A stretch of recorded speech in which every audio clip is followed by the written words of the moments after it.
Most people only see the finished piece.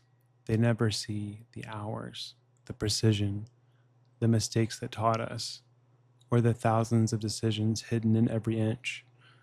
They never see how your pursuit impacts those closest to you.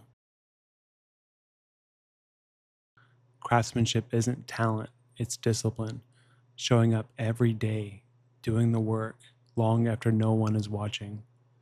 Because perfection isn't something you chase, it's something you practice again and again and again until your hands know before your eyes.